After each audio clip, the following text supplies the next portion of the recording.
You know what's the biggest lie in hacking? That one tool can do everything. You install Kali Linux, open it, see 300 plus tools, and your brain goes, yeah, I just need one of these and I'm in. Woo! Yeah, baby! You open a random tool, run it, wait for magic, nothing happens, so you switch tool. Run another, still nothing, and slowly, you start thinking, maybe hacking is not for me. No, that's not the problem. The problem is you don't understand the purpose of tools.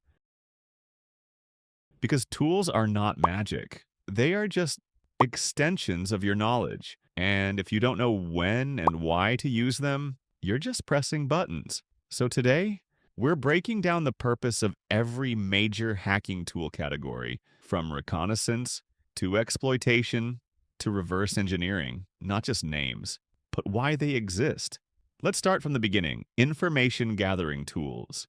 Before hacking anything, you need to know what you're dealing with. This phase is about collecting information without touching the system too much. Tools like Nmap, the Harvester, Wireshark, what do? Find open ports, discover services, collect emails, domains, subdomains. This is like stalking the target. Legally, mistake beginners make, they skip this. They go straight to attack without knowing anything. That's like trying to break into a house without knowing where the door is, then scanning in enumeration tools. Now you go deeper. Not just what exists, but what exactly is running. Tools like Nmap, Nikto, Gobuster, Enum for Linux. They help you discover hidden directories, identify vulnerabilities, extract detailed system info. This is where real clues appear. But beginners, they run scans and don't understand the output. So even if the vulnerability is right there, they miss it. Exploitation tools.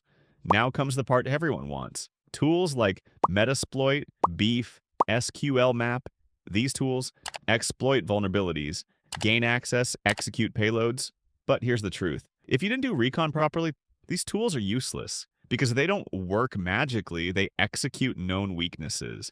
No weakness, no access. Password attacks. Tools, sometimes you don't break the system, you break the human. Tools like Hydra, John the Ripper, Hashcat, brute force, dictionary attacks. Purpose? Exploit weak passwords. Beginner mistake? Thinking this always works. Reality? Strong passwords equals you get nothing. Web application testing tools, most modern attacks happen here. Tools like Burp Suite, OWASP Zap, Kaido, they help you. Intercept requests, modify data, find vulnerabilities. This is where you understand how websites actually work. Wireless attacks, Wi-Fi hacking, everyone's favorite. Tools like Aircrack NG, Wi-Fi, Fluxion, Purpose. Capture handshakes, crack Wi-Fi passwords, reality check. Modern networks are harder than tutorials show.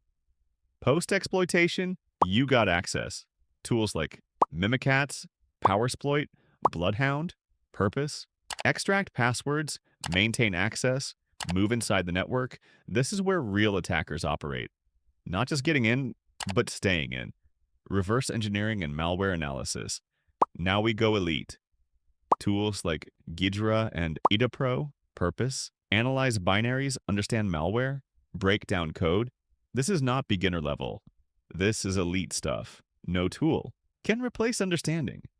You can install 500 tools and still be stuck. Or understand 5 tools deeply and become dangerous. Because hacking isn't about tools, it's about when to use them, why to use them, and what they actually do. So next time you open Kali, don't just click random tools. Ask yourself, what problem am I trying to solve? Because once you understand that, every tool starts making sense. And that's when you stop being a beginner. You start thinking like a hacker. If this hit different, subscribe, like, share, and comment down below. I will see you in the next one.